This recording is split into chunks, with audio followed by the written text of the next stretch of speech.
manga moko enanyo parce que baza ba modèle te ya politique. Alors bana leçon ya kopesa biso il faut ba yoka soni ba loi wana initiative ya loi wana ya mwana mboka Robert Minako. Moi je pense que il y a danger pour la République, c'est la République qui sera en danger parce que il y a l'homme qui favoriser bango bas contrôle ya ba institution. Alors ce bas contrôle ya ba institution, c'est la présidence qui est fragilisée, ba institution est fragilisée, bas contrôle ya CENI, ba que notaire ce ba loi sur mesure et vous avez favorable pour la FCC. Est-ce que mboko za FCC?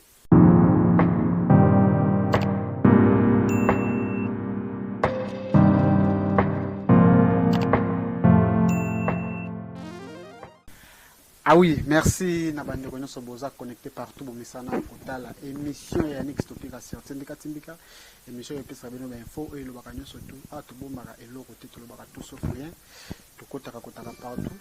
tout ça la peu analyse ya solo awa en tout cas Yannick Topic journaliste d'investigation journaliste kota partout ya ngoto nga kobeta masolo ya mboka masolo ya mboka eza ko kende na ndenge ya kiba lelo ezalaki ya koinda na Assemblée nationale palais du peuple kuna base kitake bike no loi wana ya ndeko be Minaku ekoleka te ezo sala pasi pe ma komona ka obe Minaku lelo akomi donneur de leçons o aumela sala po ba 6 ou 7 ans à l'Assemblée nationale tomoni université na kikuti te tomoni ba école na kikuti te tomoni bopito na kikuti te za pasi pe mawa tomona po honorable Jeannette Kabila il pas sengi que ne faut pas améliorer conditions ya ba militaire. Est-ce que lelo hypocrisie eza na kati ya coalition FCC kasho benini jour la ni Yannick Topic pa beta surtout na kati makala en tout cas totali condition na makala passe pe mawa ile susu na wuti na mama yemo eza passe président Félix beta loboko na mesa makamemene changer pour niveau tozo mwana hôpital kuna ne bandi wazo kufa ce que kena mutu na hôpital aza na 70% ya chance ya kokufa ke ya kubika 30% kaka keba ngambo na wuti ko na belisi mutu moko ta cher po na ngame mbongo ezangi te me façon zo mona keno ba métier bazo sala na mpasi na mabaso ko sima batute me mutu sana kokonate aza malade te na batu ko lela libando tali penza aliri mboka zo kende en tout cas ça passe to luka solution président Félix il faut tala makambe belé po to zo mona distraction koti makasi koto ba bundi ba distraire makama jama ka bundi koto to moni condamnation ya caméra après wana congolais za ko lela kaka il faut qu'on mette le beaucoup makamibele échanger yango to kosolana ni to kosolana oui honorable Dima Ziku leader d'opinion ou abetaka toujours c'était kolobate ke no Yannick Topic pourquoi linga kokota honorable Dima Ziku mi non ya betaka pena c'était so makamndenge makameza ko kina mboka peut-être yo ko finga na ba commentaire ou ba n'importe quoi mais réalité terreau éviter peut-être que Yannick Topic dans sa émission depuis tant petit et wale na noté mais yo fani na commentaire peut-être les autres finga za propriété pesa idée pour makanise que les boss en tout cas merci à Mami Lise Matondo maman sociale maman tika kabiso te aza toujours ko aider Yannick Topic dans la maladie dans la problème aza toujours ko assister biso merci à Rifé Kisombe merci à Pupi Kelly merci à mon vieux kwa Misha kapena Londres wana o bandiko batika kabiso te na passe na bisengo bangonde bazala na biso mwana mboka idi maziku mbote mwana mboka Stopira na yambio na introduction na yo na moni obeti c'était pendant na condition sanitaire hein ndenge bat bazokufa oti tour na hôpital na mama yemo meza eza dégâts na kokite na leli tango lobi que président de la République abeta c'était avant président de la République abeta c'était il faut conscience d'abord ya ba médecin na ba infirmier ya ba corps médical serment d'Hippocrate basalaka ezalaka pona ko sauver vie ya mutu. Donc, yango tanga ko rappeler bango le soso bo respecter ba serment d'Hippocrate wana ba engagement o bozwaka wana soki mutu aye avant ko tuna ye identité avant ko tuna yo za na télévision aussi mais za na nini te bo bandana no ko bikisa ye ko sauver na no vie ya mutu bo bikisi na no mutu wana nde sima bo bandi ko tuna identité na ye to mona ngona ba mboka mususu soki mutu aye ba pesa ba bikisi ye nanu soki mutu aye nanu ba sauver ye soki ba sauver nde sima ba tuni identité yango to senga pepa na biso et ça la bon auto c'est la structure yango na moni président de la République gouvernement il faut allouer budget moko très yango wana to senga na gouvernement oyo allouer budget moko conséquent pour na ko améliorer qualité à vie ya ba médecin na ba infirmier hein de façon que ceux qui mutoyer bazwaye vraiment en charge babikisa ye parce que bamboka mosusu balobaka soki balalisi yo cliniquement bakola mosusu cliniquement au moins eza la volonté ya nzambe. Donc yango wana tozosenga vraiment bamédecin barespecte baserment d'Hippocrate na bango wana basalaka vraiment nzambe ya banzengele nkano na bayebaso bazolanda biso napesi bino mbote na profiter nano na bana nano ko remercier bayo basoutenaka ngai sur le plan spirituel hein, et sur le plan physique conseil na ba compagnon de lutte nanga o nazaka na bango chaque jour docteur pasteur Eric Ebondo Jean-Jean Ntiku Panis Okito baza ebele colonel Adwa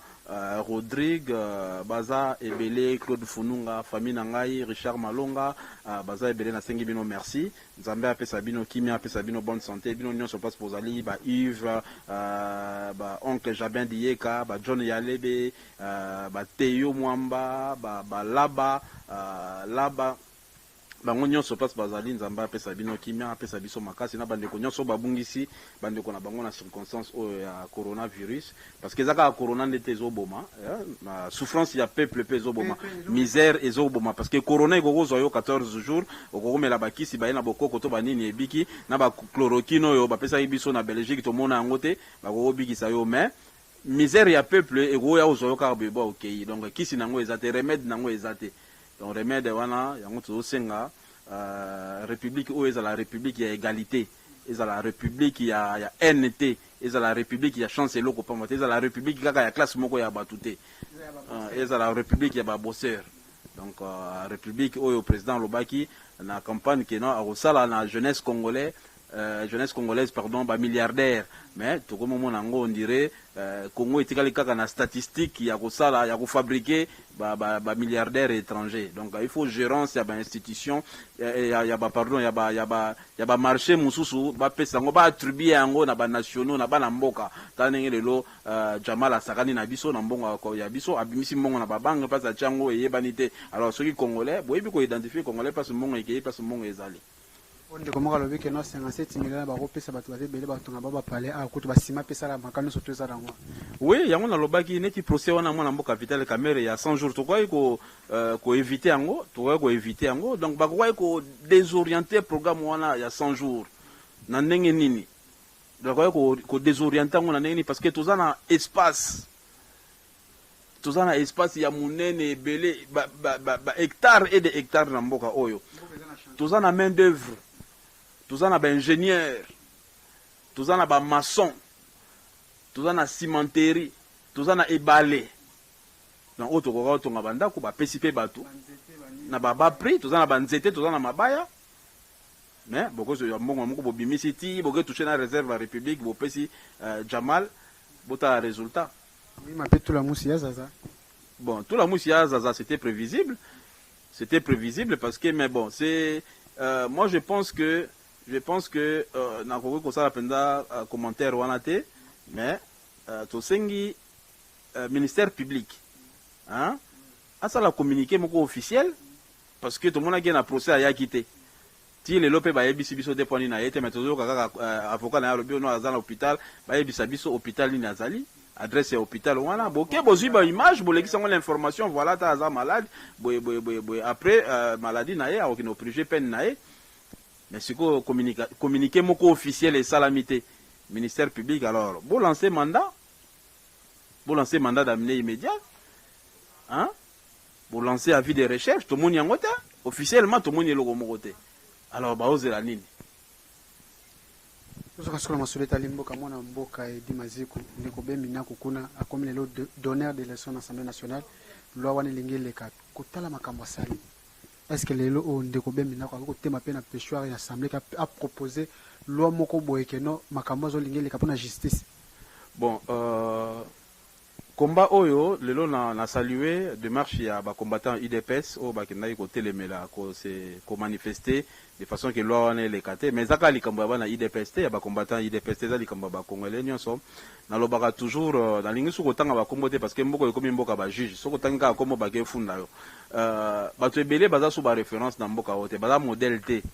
donc kaleza ko mona o mutu moko ba bia bonga moko King Kester Mene nga moko o chaka Congo mais lelo au mona ekomi pasi pa mutu aloba nga moko nani oyo parce que baza ba modèle te ya politique alors bana leçon ya kopesa biso il faut ba yoka soni ba loi wana initiative ya loi wana ya mwana mboka Robert Minako, moi je pense que il y a danger pour la République, c'est la République qui sera en danger parce que les loi moko e ko favoriser bango pas au contrôle ya ba institution. Alors ce basu contrôle la ba institution, c'est la présidence qui est fragilisée, ba institution est fragilisée, basu contrôle ya CENI, ba que notaire suko ba loi sur mesure et aux accords favorables pour la FCC. Est-ce que mboko za FCC? Mboko za FCC to yebi gérance na to yebi résultat à bilan na bango ya gérance na bango ya 18 ans. Mutu moko ako ayela la bango moko na PPRD ba yebi yango na FCC ba yebi yango ba yebi ke ba gérer mboko mabe. Alors balingi ba no yaka na ba loi taillée sur mesure pour na intérêt na bango, intérêt à PPT. Donc bon loko la l'Assemblée nationale baza majoritaire, moi je pense que loi wana ezako risquer les cas. Mais ce que les cas à niveau de l'Assemblée nationale, biso peuple to utiliser ba moyens constitutionnels pour toi empêcher loi wana ezala adopter. Donc to empêcher to pousser ba député. Il y a malamu o bazala qui bien élu parce que dans l'Assemblée nationale wana, il y a des députés bien élus et les députés mal élus. Le mal élu au bazala qui favoriser voilà, au ba favoriser na loi ya CENI ya nanga. Donc, tu vas utiliser des moyens constitutionnels parce que la Constitution nous donne le droit, ce droit-là de manifester ce qui tout le monde est là, où ils ont cadré l'intérêt à peuple. Mais pour la loi, c'est comme si on a osé la question départ, jamais carbone, jamais carbone, net que gêné, après départ, on est préparé. Puis quand là par rapport à bureau politique, tout le monde peut déjà Kokonyang peut déjà peut candidat déjà poste ya nani ou est-ce que FC ça ko dribbler kaka tu jamais ça na ko ça. Mais FC ça a toujours animé de très mauvaises intentions. Yango to lobby boye soki population to banda ko zela kaka na ba corps ya FCC cache ba résultat boye, alors to bengi mwana mboka Félix Tshisekedi a se désolidariser na ba corps wana o ezo cadrer na intérêt ya peuple té. Hein? Sikoyo est-ce que mboka o eza ya FCC eza ya cache, on peut pas diriger ce pays sur fond d'accord. Ba tout mokomi balé ba confisquer mboka ba komo kabola mboka ko gérer mboka bango mboka eza bango mi balé ta mboka eza ba congolais na ba congolais nyonso. Hein? Donc, loi wana est fragiliser l'institution. Isolé et on a pouvoir, il y a contrôle, il y a nyonso,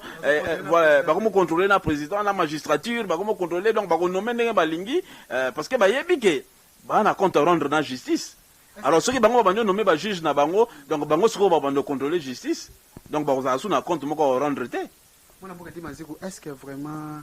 ndeko wana zo proposer là na za penza muto ko exemple pe keno par rapport à gérance na l'Assemblée nationale ya mandé wuti koleka yango na lobby bato ebele bakoko pesa sous les santé bato ebele baza sous ba modèle ya politique té bato ebele faut bayoka soni parce que bilan na bango eza positif té bilan négatif. Donc nga soki na pesi peuple bilan moka boye na yoka soni ya kozonga na ba faire républicaine na so muto lobate na mutu siko na ko calculer eloko ni na ko sala pour na peuple sepela pour na se rattraper na mabe o nga na salaki. Donc moi je pense que peuple congolais na solo bato la muka ya plateforme te to la muka ya état d'esprit ba komo sakana na biso ba komo zoba biso donc ba komo tailler ba loi sur mesure pour na ba intérêt na bango pour l'intérêt à peuple. Alors que biso to vota ki bango pour na ba défendre ka biso pour ba proposer ka pe ba vota ka ba loi o ezo cadrer na bien-être de la population. Mais tant que bango ba komo voter ba loi pour na ba intérêt na bango moko peuple to se préparer to même bango na régime moko essentiel parce que c'est constitutionnel. Nenge to lobby boye ba mokolo 2 millions de Congolais ba ko telema ba ndiawa kanda ya population leki kanda ya mandoki. Donc dans la lire où vont les choses bana mboka na opesa bino message oyo le 30 juin, place nyonso congolais à Rosala. Soko moni ça va pendant tout que place nyonso congolais à Rosala. Le 30 juin. Zwata 2 secondes to 3 secondes fanda na mabele. Na mona muto robeta bino mundu ka Rosala te. Fanda na mabele pona bola kisake toza contenté. Pona bola kisake loi wana to lingi yango te. Bana IDPS. Place Bogozala na permanence à IDPS le 30 juin à partir à 12h00 place nyonso Rosala. Oza na wewa, oza na taxi, oza na bureau, oza la wapi. Fanda na mabele. Mais comment on a bandé quoi c'est comme si bazana système que non bazolinga ndeko isoler mokonza mboka makasi balinga bala que non basalisa makambo ke population ko baye sous ya ko sakanative na 2023 yango tozolinga président de la république akota na classe wana ya ba médiocrité classe wana ya référence ya mabe na politique yango moni bazolinga ba fragiliser ye fragiliser parce que condamnation à mon amboka Vital Kamerhe est affecté to lo bateau ata to lobi le Vital Kamerhe muyibi ayibi mbongo to linga te avouant que est affecté alliance il y a IDPS na UNC hein kolongola Kamerhe donc bazoluka ndenge bako isoler président de la République fungola miso ozana ba vaillant combattant na Congo oyo ozana nuna soutien na bango babiso oyo collectif ya ba congolais ya ba kinois o to bundi to yebi système oyo to bundi contre ce régime ensemble. Président, il faut se souvenir nango. Tout ça qui est belé. Na ba candidat président donc ba marche ba Sainte-Thérèse, il y a ba triomphal, il y a ba place belé tout ça là qui ba lacrymogène, ba tu ba kangama, ba tu ba kufa. Président se souvenir na Lituana. A se souvenir na Lituana, a associé biso na combat oyo, na vision na ye. Ayoka biso. Batika ko empêcher biso président yoka biso sur la na biso. Président za kinois. Ba to liboso ba protéger les abiso ba kinois. Le président ba congolais non mais ba institution za kanakini bato ba ko protéger ba ko bundisa ba ko bundela eza biso ba kinwa auto yebi réalité à terrain donc il faut appeler ça biso confiance il faut yoka biso il faut associer biso na vision na ye omona lelo to moni FCC ba tomboki ya osakana te honorable Jeannette Soko na lobi ke neuf ba kitena no vie ba militaire e Olanda ke loko wana réaction des agents de l'état que acteur politique et ça soni nazolo ba mususu baza ba modèle te donc nazolo ba yo zo yoka te poni na loba ke ngo na gestion ya 18 ans ndeko na été mboko ezaka ya ba soda hein il faut pas voter mi beko yo ko améliorer qualité ya quotidien ya ba congolais nyonso na ba congolais bazo welela ba $2000 tandis que ba enseignant na moment oyo ya confinement oyo peuple azo kufa kutu na misère peuple muso azangi lipa muso azangi masque hein bino lebo bunda pona peuple lebo luka nini bon to soutenir peuple nini to ko mema ba mesure d'accompagnement social nini ale bino bozo calculer ba baxela bino 2000 bongo siko ba enseignant bongo ba médecin bongo ba infirmier ba fonctionnaire ba militaire hein ba baxela bango combien hein dans ce cas alors bazotina ba tout ba comme ba politicien hein Assemblée nationale ekokoza la caverne d'Ali Babate ekokoza la référence ya ba délinquant politique de o ba tout ba ko ya ko se réfugier hein député mona tefa ya zo mériter na ba $2000 wana bi ya voter ba loi makamebele bele ende kona biso mona mboka honorable Ting Pululu anikaki na ba lokaki na tefa na landaki avec ya zo mériter na $2000 ko ba kisa pour mutu na yeso chauffer kuna makazi ya za député vana teke qui sont pour qui sont contre te ya zo voter pena ba loi ngana landaki interview na été mais na zoloba le la peuple hein donc ça kuna hotel mais la hotel te menga mo bundaki na 2018 campagne obetaki betango ba ke no stopper katika zo sanombo na campagne ngai na sali 18 ans ya komma moko sa moindre faille donc député moko te to politicien moko ta koloba ke no ngana ke na obeta e matolo to ngai na kendaki boy non nga saka politique ya peuple la bonne politique c'est ça hein la bonne politique n'est pas le bras en français c'est la politique que les autres n'ont pas fait pour les autres hein donc nga saka politique ya peuple donc yango mona la ninga oleka mingi ya ko servir peuple ninga ata soki ba tchenga wana parce qu'il y a pas que la politique il y a pas que la tribune politique pour nous servir mboka il y a beaucoup de tribunes plus élégantes pour nous servir mboka voilà donc politique et gogo za la référence il y a ba délinquanté politique il faut za la honorable il faut ça la honorable il faut que ça la toujours dans et loko moko zo cadre na intérêt à peuple soki et loko moko zo cadre na intérêt à peuple te sous politique te donc comme muyibi olingo s'enrichir na politique parce que na landaki sur extrême moko ya président Gbagbo alobaki soko ye pour s'enrichir na politique c'est koza muyibi donc soko lingo s'enrichir que nous ça la ba faire donc soko moni bato ba komolinga ko s'enrichir na politique donc comme Caverne d'Ali Baba référence à ba voyou où tous les voleurs viennent se réfugier donc bah ça la politique ya peuple la bonne politique c'est la politique du peuple, servir le peuple. Ndeko no bobundaki na bango bobundi bunda bango pona ba élection to moni o bozaki na bango pena avec 2018 ozaki ko pesa ba boyemo bona ko kita pona campagne ba ndeko zaki ba frontima pena ko sakana te na terrain mais ba ndeko bunda na bango lelo ba koti na assemblée bazakuna eloko ni conseil ni ko pesa bango etake yo ozaki na bango placement lo ba koti kuna eloko ni mo message clé pona bango. Bon, message les autres balanda soupo andaka la te ba yebi passe ya peuple ba yebi bitumba oto bundaki ndenge na lobaki misusu ba mal élus ils ont été mal élus parce que ba aki favoriser na ba loi ya nanga o ezaki loi ya mabe oto senga processus oui par rapport à ça parce que comment to ko kende batu ba ko bando gagner na ba seuil normalement ba élection ma pour na mesaka que non oche o ya longi donc ils que non bon o ya zui na ye 20 voix bon logo la kaka sei ba repêcher non hein bino mo boyebi makamna saki na bandal Donc il y avait pas deux que moi na Bandalungwa. Mais Nanga a favorisé Muto Bango Bako favorisé parce que l'eau est taillé sur mesure pour l'avantage na Bango. Bato FCC Bango, bato mon côté bato FCC. Donc il y a un truc senga bandeko bazakuna va servir le peuple. Politique ou l'équipe malamu politique ya peuple. Ba mandat na Bango wana, ba durée na Bango wana, ba contrat na Bango wana eza a durée déterminée. Pardon, ba contrat na Bango wana ezali a durée indéterminée, ezali a durée déterminée, eza renouvelable. Soko sali mabe, yeba peuple reprononce outé. Soko sali mabe 2023 eza rendez-vous ya régime sans sel 2023. Eza rendez-vous ya régime sans sel. Bino moko bo se référer nenge to sanctionnaki PPRD na 2018 hein. Soki ezalaki kaka loi ya nanga te ne batayaki yango pour avantage na bango kasi PPRD FCC ninga za na candidat moko te za na provincial za na national. Donc bazala ba victime wana te parce que 2023 to ko sanctionner hein. To ko banda ko sensibiliser population ko banda lelo ti to ko na 2023. Le la population se retrouve se retrouver. Moi na boka dimanche c'est comme si population ba voter pe ba makamsuzo abamuna ke no député na FCC mais ke ko voter kaka population doit pesi ba toana pe force ba comme ba député belé ngana ba député mso bazana FCC bazaki pe na voter par population. Oui, bazalaki voter par population pour l'anzalat. Au moins ba pousser population dans souffrance. Alors tant on ba elio mutu ba sombi conscience na yo. Yango tozolo ba eli bango bambongo ba eli bango banini est-ce que ba sisi nzala na bino na bambongo ba pesa bino na lo na belecteur o ba voter ki ba député ya FCC est-ce que ba sisi nzala na bino bo mona bango lisusu ba nzela na bino ba makala ba bongolo tout ça est-ce que ba bongisi ba courant ba nini tout ça est-ce que ba voter ba loi wana pona ba améliorer ba conditions de vie na bino donc yango to ko bando sensibiliser bo voter lisusu polo tene bo ndako voter bo voter sous l'auto tene bo ndako voter 2023 vous allez rendez-vous il y a régime sans sel to sensibiliser population na ko ko expliquer bino chaque jour na voloza na bino na ko expliquer bino ce que signifie régime sans sel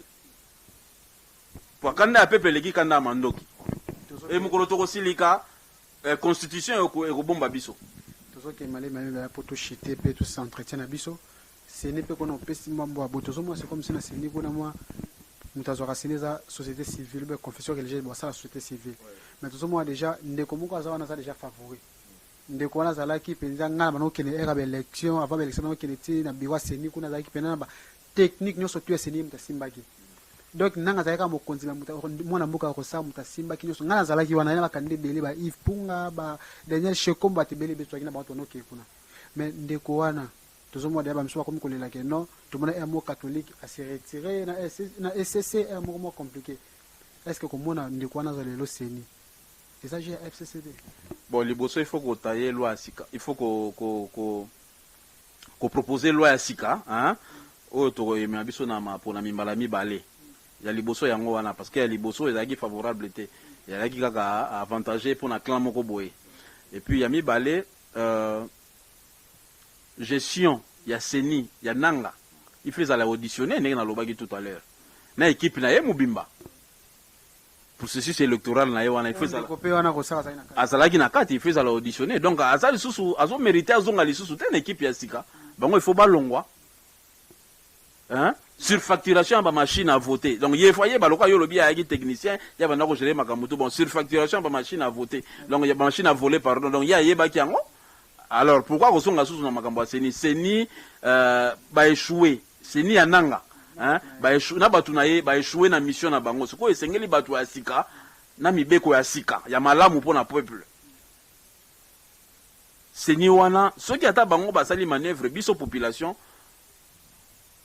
toko manifester kana na biso toko boya yango toko utiliser ba moyens constitutionnels de façon que candidature wana est écartée parce que Kimbangi c'est déjà ça qui communiqué mon officiel alors bien ça Kimbangi c'était ça fait candidat na bangote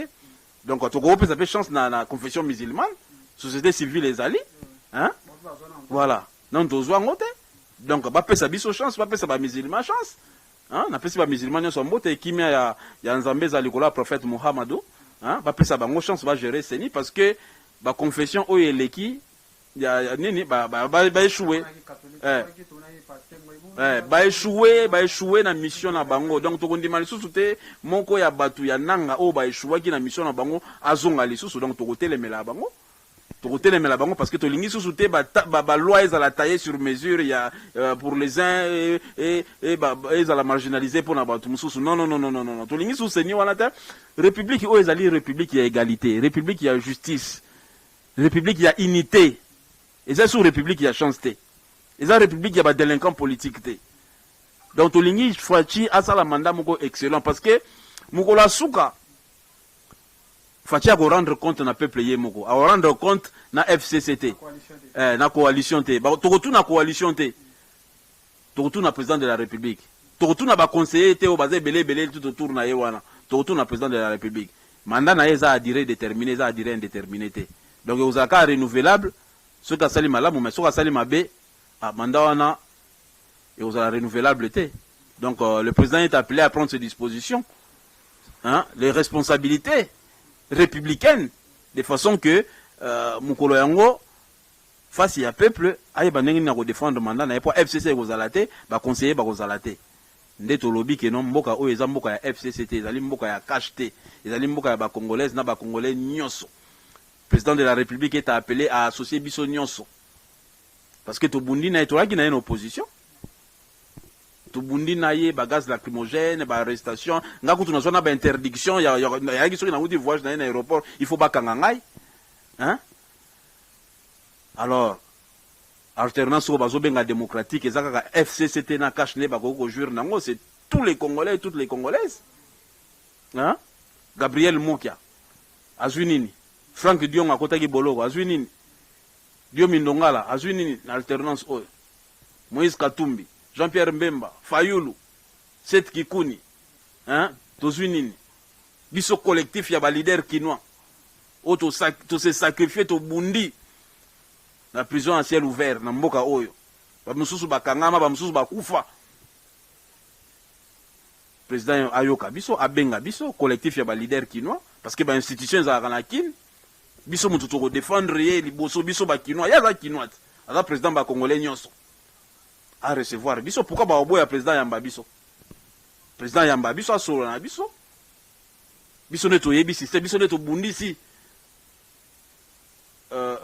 pouvoir euti koleka donc to sengi na président azo ba responsabilité na le rôle premier citoyen de la République le rôle mokonzi mboka aza mokonzi ba congolais nyonso aza mokonzi kaka ya KHT aza pe mokonzi kaka ya FCCT. Continuons. En tout cas, merci beaucoup. Tout le monde est arrivé déjà un message à Souka et à mon amour qui dit Maziko. Tu es sur le Baxanini. À Batu Baotala Biso, Baotala Libanda, Pina, ma province, Batala Rabiso. Moi, message, je me dis surtout aux Congolais ont interpellé moi. Moi, le Bamkou, c'est aussi déjà. Message pour la Lelo, dans un na bande Konyoso. Ici, Kabazali, Tomi Batela, na maladie Oyo, pandémie Oyo. Ezali, Corona, eza réel. Tolingi susu to compter bibembe na Congo oyo te yango tozo senga mawanzambe. Oui, déjà tokomi na ba 6000 et quelques infectés hein parce que communication malamu ezante entre équipe ya riposte gouvernement na population ba tche population en doute que malade ezali population zo banga sous maladie. Déjà toza na souffrance toza na misère ya peuple oyo zo boma. Alors bino boyo ko tche susu communication ezante il faut voilà, donc il y a une petite population à respecter les mesures barrières, les moyens autour parce que gouvernement équipe à riposte n'a pas dans au bazui libanda population a bénéficié d'un côté et tu as mis place peso qui n'était ba respirateur et comment la banda qu'on a bango ba structure de santé à malamu ezate o ko bikisa mutu ba chloroquine ya to ebate soko traiter banani soko kenda wapi ba masque ya ka mikolo nyonso ba chinois ba yaki Union européenne o a créé ki chaîne moka solidarité pour ba congolais et kenda wapi ezalaka wapi don yango biloko ngo kenda ka wapi. Donc congolais à se préparer, à se prendre en charge, à se préparer parce que mboka ezo kende mabe il faut to yebisa batu bazo boya ko yebisa batu bo déconfiner nini bo déconfiner Gombe bo déconfiner Kinshasa Congo Mubimba mais bo assurer ba mesure d'accompagnement ba mesure sociale d'accompagnement mutu na mutu ekote na mutu na mutu à observer en penda attentivement parce que yebi que conscient parce que batu ba komi na bango inconscient que malade des alliés ouais ça mutu mususu que malade des alliés até mais on n'y peut mutu ngo aza responsable parce que gouvernement na équipe à riposte et tu en doute oyo kuna bazoloba tala neti bobimisi 1 milliard 400 maintenant à niveau de détournement mbongo ndenge ezosalama bobimisi ka 1 milliard 400 mpona kocombattre pandémie moko boye na population ya combien plus de 80 millions de population suivi en mbongo ezali te mais il faut bayebisa biso audit il fait salama omoni ke entre bango communication ete muso alobi ono babimisaki 27 millions muyemba alobi yazwika 1 million 400 audit il fait salama il faut bayebisa biso mbongo ngai ekeni ne servir nani badon oyo yeye nani azwi yango servir nani soki bakoma koteka mais non mais mbongo oyo ekomi koénerve c'est révoltant ekomi koénerve bato c'est révoltant parce que bato mosusu baozanga mbongo basomba mapa pardon alors bozotinda yo somba masque alors que baopesa bino ofele mpona bokabola population c'est révoltant. C'est révoltant, tolingi makambo te peuple congolais pour se préparer na lobby le 30 juin na 12h pour la relaxa que toza na kanda lokola biso toza peuple discipliné toza inoffensif toza na mandoki to tokobundisa bango biso toza ka couvert na constitution place nyonso mwana mboko kozala na 12h fanda na mabele oza na taxi na permanence à IDPS ya INC ya MLC ya IDEA ya PPRD pe bango moko balobi yango nanga landaki ba maître ya PPRD est-ce que na PPRD ba compétence ezate na IDPS ba compétence ezate pona bazongisa kaka bato bazongisi na ba mandataire hein donc bino nyonso za la bana PPRD pona bolakisa ke bozana bo sepelité le 30 juin à 12h fanda na mabele ata pour 2 secondes place nyonso kolandanga congolais ezala ya diaspora ezala ya wapi botinda ba image le 30 juin place nyonso kozala fanda na mabele à partir de 12h fanda na mabele même pour 2 secondes ya pamba pona kolakisa ke non mboka ezokele na mabe na pesi bandeko nyonso baye ko soutenir nga mbote place nyonso bozali na pesi bino mbote na o bazo ko encadrer nga sur le plan spirituel na combat au toza nango sur le plan politique et sur le plan humanitaire parce que y a pas que la tribune politique pour servir ce pays. Il y a les portails humanitaires aussi, au Ezabo Konzali Kolo. Donc, vu que nous avons s'engagé à la voie, merci à Bino Presse. Tout ce qu'on appelle presse, louer budget important pour la. Parce que vous avez 4e pouvoir. Vous avez la presse à Matolote, vous avez la presse à individu mon côté, vous avez la presse à Jalé Lote. C'est bon, nous beaucoup hier. Non. Faut presse, louer budget important, Bachabino na meilleures conditions. Il y a vie. Pour la bossa musala malamu ndenge mongo pe tozosenga ba louer budget moko important pour la justice pour la corruption ezalate justice ezala impartial hein na ba procès na enyoso donc la justice élève une nation nous continuons à faire confiance à cette justice et nous croyons que avec Fachi puisqu'il y a la volonté il y a l'espoir de mieux faire on va avoir une bonne république une république avec des valeurs pas avec l'inversion des valeurs mais avec les valeurs républicaines. Merci beaucoup. Moi, je suis venu à micro na biso ya tindika. Merci à Bande Kono surtout ya tindika. Merci à Mike Zola, merci à Gradi la caméra. Merci à Mima Wetu. Merci à tout le monde qui a beaucoup de retour à biso na poto na diaspora. Vraiment, vous s'abonner à la chaîne à biso. Balasima na tikibino. Monsieur Robito Zakaka. Ciao.